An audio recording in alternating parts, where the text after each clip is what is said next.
What's up, boys and girls? Just a quick message before this video starts. With everything going on in the world right now, obviously with coronavirus, please stay safe and smart. Just stay inside, keep playing your video games till it all blows over. It might take a while, but we'll get there in the end. Don't let it have a large impact on your mental health, because I know that's an issue it's not really talked about much. But yeah, just wanted to say it before we get into the video. Also, we've got a few comments and the support that I've received so far has been amazing. I'd never really expected it, to be honest. And we've got Josh here saying, nice video, your style is entertaining and I look forward to future videos in the series. Thanks very much, Josh, really appreciate that one. And also Andrew, who left quite a long comment, but it was great. Pretty much saying, I play RuneScape how I want to play RuneScape, and if I'm having fun, anybody watching the video will have fun. So thanks very much, Andrew, really appreciate that one as well. Also got 2 comments on the second episode giving me 2 tips that I should have followed, and that's with the agility pyramid. I collected about 8 bloody pyramids in my inventory at once, and they weigh down quite a lot. I think it's about 11, and that's why I was feeling so much. And then also from Ash Kitchen saying I should have done Witch's House, because it's a quest I'm going to need to do anyway, and I could have done with the hit points XP for the agility pyramid. But yeah, just acknowledging you guys. These are 100% right, and those are things I should have done. So anybody that's starting a hardcore Ironman, follow those tips as well as what I'm doing right now. And I would also suggest just to do your own thing and enjoy it. So let's get into episode 5. Episode 4. As if I said the 2 numbers on the other side. Oh well, episode 4. Here we go. Boom, 50 fire making. It's so much quicker for Rune Axe. 11 more levels to go. Boom, another book of knowledge random event, and this should be our Herblore level, hopefully. Yep, definitely is. Herblore level 10, pretty good, only from random events in the first quest. We're getting there. I'm getting super lucky with the lamps these days. Like, there's another one, so let's go. Master Iron Knock, I need to say Hawk Knock. We'll get the lamp, and we're going to splash this straight on Herblore again. 100 Herblore XP, leaving us 63 XP. Until 11:11. Bada bing, bada boom. 61 woodcutting on the account. Pretty decent. It didn't take that long. The plan is this weekend to have a pretty AFK weekend. We've got other things to do. So I'm just going to stick to woodcutting and woodcut some ewes. Means we're building up the fletching supplies, but that's another item ticked off the winter tot list. That hopefully means that we have a higher chance to get a dragon axe now from the rewards. Pretty good. Back to more woodcutting, and I'll see you guys on the other side. There it is, 66 wood cutting, kind of an unexpected grind, but as I said, with the whole thing going on right now, I was away all weekend, couldn't really get much time to play, so I was just like, I'll just stick it on my phone and do a bit of wood cutting so we're not wasting any XP, and we got it to 66, which is a pretty nice looking level. Usually I don't like my levels sitting at 60, like anything apart from like that end in 5 or 0, but 66 is a pretty nice number, so we'll keep it there at 66. Pretty good, highest level on the account. As for recording every level, it's kind of hard when I'm on my phone. I can't really commentate over it because I'm not always playing on my PC every day. But above 60, I'll try and like take note of as many levels as I can for every skill. But below 60, we just won't bother because it'll literally just be a video of me getting from level 1 to level 50 range, pretty much. So that's it. Yeah, woodcutting done. Let's go. So woodcutting grind complete, and this is what I got from it. 1000 willows, 1.5k maples, and 1.2k yew logs. Pretty decent, just sitting there ready for fletching. Really tempted just to get bowstrings and just make them right now and just get my fletching level up to probably around 60 or so, but no, we'll wait and we'll leave that for whenever we're going back to woodcutting, and then we'll leave fletching to do that at the same time. Also got these rings, got a ruby ring, 2 sapphire rings, and 6 gold rings. I think it was actually about 5 or 4 and I had 1 gold ring in the bank, but close enough. Also got a bird's egg, maple seed, 3 apple tree seeds, and 13 bird's nest with a clue scroll beginner and a clue scroll easy. So now that woodcutting grind's out of the way, a lot more than I expected, it's time to do some mining and work towards 50 mining. To begin, we're going to mine the whole way from level 20 to level 30. God help my soul, using the iron ore, and we're going to bank it all as well, and then we'll start doing some quests. So I just banged out 30 mining from level 20, just mining iron ore at this spot and run it right down to this bank here. So now we've got enough for coal, so we're going to grab 12 coal. Actually, we're going to grab 13 coal. So I think that should give me enough coal for Elemental Workshop 1, Elemental Workshop 2, and the Giant Dwarf. So, going to go get that done. I need to get a thread somewhere. I think I'm probably just buying in a shop, and then we go and do those, and we get good XP in both crafting and mining. I've literally been swinging at this rock since I recorded the last clip, which was literally about 3 minutes ago. And my guy... Oh, there we go. We got it. So before we jump into this next clip, there was a little bit of a misplay by me, and I forgot to record my voice. We got a lamp during the woodcutting grind, which got me up another herbo level. And I also went and got my 3 pieces of the Clue Hunter outfit just for the warm clothing. So that means we've got all the warm clothing we need for winter talk now. And yeah, that's pretty much it. Let's jump right back into the live commentary. So we're back in the Alcroyd crafting shop. It seems like we always need to come here for something. My man Dominic. Come on, Dominic. Give me your thread. And I'm just gonna like buy it all, I think. Yeah, I'm literally just gonna buy it all. I'm also gonna buy like a few needles. You just never know, you know? You just never know. Also gonna buy a few chisels. In terms of these, I feel like I'm gonna do this. Give me one of everything. One of everything, man. I feel like I'm stocking up for the bloody coronavirus. There we go. One of everything. That's gonna just save us. And we're gonna go back to the bank and we're gonna spend the law rune and teleport the cam, not because I'm not gonna run, to be honest with you. Gonna need some law rune sources in a while, but we'll worry about that when we get there. So we have everything in inventory we need for the quest. I brought extra coal, so hopefully I can make 2 more bars so we can do part 2 pretty fast just after, but hopefully this shouldn't take too long. Cheeky wee hit point level just as we level up and get the 3rd elemental ore. Now we should be able to smelt all these in the bars and save a lot of time for the second part. There we have it. We have our 3 bars, and damn, that's a nice color, to be fair. Like, imagine it was an armor that was actually that color. That would be pretty sick. Just got the humongous XP drops, and it should be really good for our level. Let's see what we get. We also get this nice shield, and I think it's probably our best in slot shield. Well, against magic. So 33 crafting, and probably the same smithing. Okay, so I realized you actually don't get any mining XP for that. Which is, it's whatever. A few smithing levels will be very much welcomed as well as crafting. So we're getting closer and closer to that goal. That's Elemental Workshop Part 2 done. That quest was quite click intensive, but it was actually quite fun. I can see why I struggled as a kid because there's just so much to it. Even by following a guide, I can get a bit confused, but that's done. 7.5k smithing, 7.5k crafting.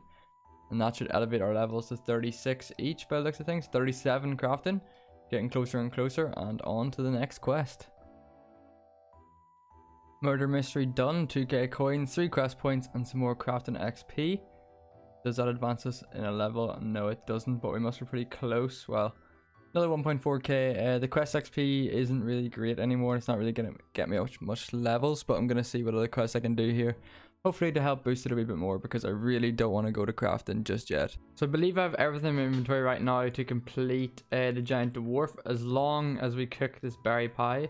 We only have 1 set of red berries, so if we burn this, I have to go get more red berries of Varrock, and that is a long ass time. And we cooked it. Let's go, caked it, or well, pied it, I guess. I'm just mining coal for the first task in Keldarim here for the giant dwarf quest. Need 4 pieces. But what I've actually done is went and bought a mithril pickaxe just because I might have forgot it on the way over. Yeah, we won't talk about that. But I also seen you can buy a rune pickaxe, as you can see in the chat here. I valued it at 41.6k. What I'm going to do is just sacrifice 41.6k and just buy the rune pickaxe just so it's there. Whenever we get the mining up to level 41, we can use it. But hopefully I can get these 4 pieces of coal because I've got like 14 minutes to do it. And god damn it takes a long time to mine coal. Cheeky wee mining level while getting some of the iron ore for these goddamn secretary tasks. Boom, quest complete. I'm so happy to have that quest done. It is an absolute pain, especially for an Ironman. I literally spent 2 hours running about getting those ores, and especially the bars. I used the Edgeville teleport and the Edgeville dungeon to mine the silver ore. Came back and I ran out of time, but it's done. It's done now, and I'm gonna reward myself. Let's see what levels we get though. So 32 mining, 37 smithing, 38 crafting, 24th even. That's it. Nice, 4 levels, total level 676. What I'm gonna do right now is literally run over to the bank, just over here, and maybe if I scroll up. Okay, no, it's disappeared. Oh, there's the bank. Whoops, me blind. Let's go to the bank, take out 50k. I'm pretty sure it's 42k though. There's 50k out. I'm gonna run, and it's just this shop here with the mining symbol. I haven't seen any of these shops before, but I'm sure they do exist somewhere. Let's go buy our rune pickaxe, and then we have rune tools, because we have the rune axe and the rune pickaxe.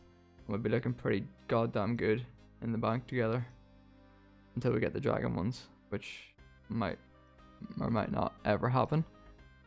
Let's just run over here. Run out of run energy, of course. Having graceful outfit is so handy. I can't believe anybody would ever do these quests without it. Like, I'm pretty sure I did it in my main without it ages ago, but there we go. Rune pickaxe achieved.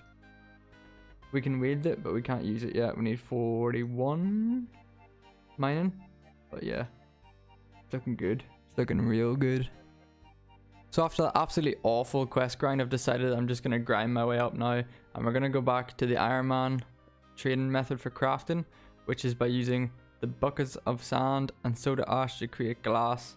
And I've done a little bit of maths, and currently we're at 31,443 crafting XP. We need 101,333 for level 50 crafting. So if we divide that by 20, which is how much XP you get for each craft, it means we need 3,494.5, or rounding it up, it's 3,495 buckets of sand and soda ash each. And each of them are 5 GP, so that's costing us 34,950 GP. I'm really bad at reading numbers. I've been out of uni for a while, okay? 34,950 GP this is going to cost us. This is all the GP we have in our bank. Kind of running low. Going to need to take a trip back to the Hcim pyramid soon. But it's okay. This should get us to Wintertot. 3,495 each of these collected. Time to go smith these bad boys. Boom. 50 crafting complete. Last item off the not the last item off the checklist, but another item off the checklist. Now I'm gonna go do dig site quest with my mate, and we're gonna go and pickpocket Hcim members underneath Lumbridge to try and get a goddamn opal, and then we can do the dig site quest and get some mining XP. Got the opal drop. Let's go. Just came over to Karajama here so I can get my pestle mortar and my charcoal for the dig site quest. Also gonna walk over to this dungeon just over here and get the other piece of the clue hunter outfit, because that means we can wield 3 pieces and also wield the axe in our hands instead of the fire staff. Scoop. Boom, quest complete. 15k mining XP, which brings me to level 38 mining and Herbro level 17. Good gains, good gains. Gonna look and see if there's any more quests now to get some more mining XP, because I really don't want to mine. Like, really don't want to mine. So after completing that quest, you get a level 3 certificate, which you can use in the Varric Museum. So I used it to get a fruit blast, which is needed for Recipe of Disaster. You can also do specimen cleaning here to get a dig site pendant, which gives you a little bit more teleports to help get around the map. So I think I might do that as well. Plague City complete, more mining XP in the bank. Boom, Lost Tribe complete, some more mining XP in the bank, and also a Ring of Life, which will really help if we get low HP. It'll teleport us out of there and save our life. 40 mining, thank God. So after completing all those quests to get 40 mining, there really was no other way, and I had to grind out 50 mining. Unfortunately, I was in a grindy mood, and I did break an Ironman law, which is I dropped every single iron ore that I mined, which would have given me like 1.2k iron ore, but I'm not gonna lie to you, I was extremely restless and just wanted to get mine out of the way. I'm sure that iron ore would have come in useful, but we can get it a different way in the future. But yeah, I grinded out 50 mining in this one power spot. There we have it, 50 mining. It took a goddamn long time, and I'm pretty sure I broke one of Ironman's only rules, which is don't drop your goddamn ore when you mine it, but I did. 50 mining. That's officially the checklist complete, but we have one more skill that I accidentally left off the checklist, and that's construction. I need to get 10 construction by a player-owned house just so we can get the drops from Wintertot. It's a necessity. Hey, what's going on, guys? It's Iron Knock here. I've decided I don't want to be a hardcore anymore. I'm just gonna let this bear kill me. Hopefully it kills me. What the fuck? So in order to train construction, I've went up to Barbarian Assault, and I'm collecting planks, and I'm going to collect 138 because that'll get me from 1 to 19 construction, even though I'm just going to go from 1 to 10 before I start doing Wintertot. At Wintertot then I should be able to get oak planks, hopefully, fingers crossed, and then that will help me train construction in the future. But this is a pretty easy and free way. I just need to go get some nails, and it's like 2 to make a chair, and a chair is like 58 XP, so it's like 40 chairs. It's pretty free XP. Here's a very prestigious moment for the account, which is buying my first house. Well, obviously first house because you have the same house the whole time. But there we go. I believe that's it. Straight to Remington, and we can start the construction. There we have it, 10 construction. It took like an inventory and a half. I have a few more planks left in this. Just gonna finish it off. But that officially means every single stat we need for Wintertot. So boys and girls, we actually did it. I really didn't think it was going to be possible, but every single item in the checklist done in this second episode. It was an absolute grind, and that's why this episode took a wee bit longer to produce than usual. But the plan is now just to go to Wintertot and do as many levels as I can. If that takes me to 99, it will. You'll find out in the next episode where we finally get to Wintertot.